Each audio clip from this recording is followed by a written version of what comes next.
We all know how busy the post office gets around the holidays, but we've learned there's something going on behind closed doors at the Postal Service that may make things a little worse this season. News 13's Gabrielle Burkhart reports on special assignment. Anyone who sends or receives mail in Albuquerque knows the U.S. Postal Service isn't always a model of efficiency. I have encountered long lines at a lot of post offices actually across Albuquerque. Deborah Holland takes a book to read with her each trip to the post office.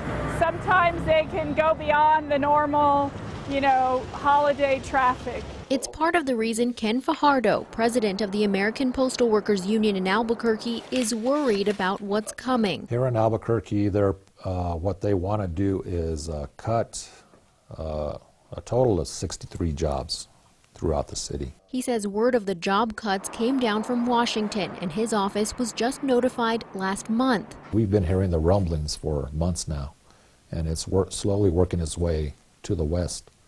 And we're just the next ones in line that they're trying to do this to. The Postal Service employs roughly 1,500 people in the city of Albuquerque.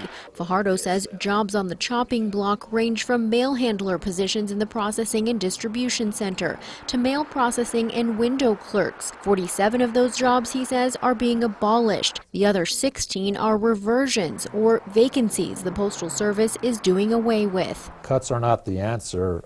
In reality, our data shows that more jobs are needed. Fajardo says not only is this bad for employees and customers alike, but the timing around the holidays couldn't be worse. We've seen what the post office looks like around the holidays, and behind the scenes, it's even busier. We have issues right now as it is. Once these cuts take effect, it is just going to devastate customer service even more.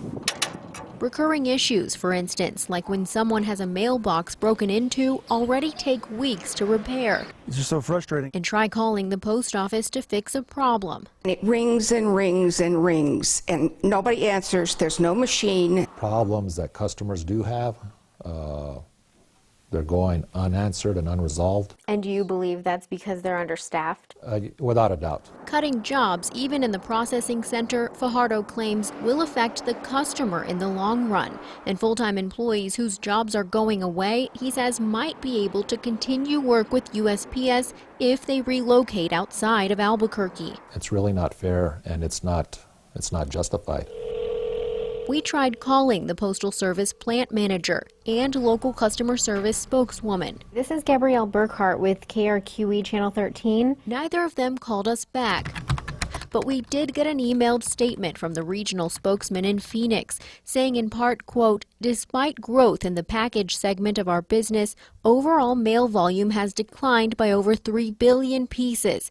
That changes our revenue and our work, and we are therefore adjusting job positions and scheduling without laying off any employees. With increased online orders from places like Amazon, Fajardo says workers are busier than ever. I don't know if you noticed, but the carriers are out into late night these days. He says the union is fighting the cuts, arguing the Postal Service is not upholding its employee contracts, while customers like Holland hope there's a better way.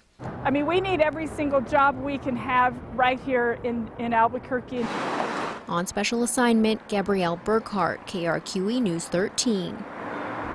Last week, the Postal Service reported a financial loss for the 11th straight year.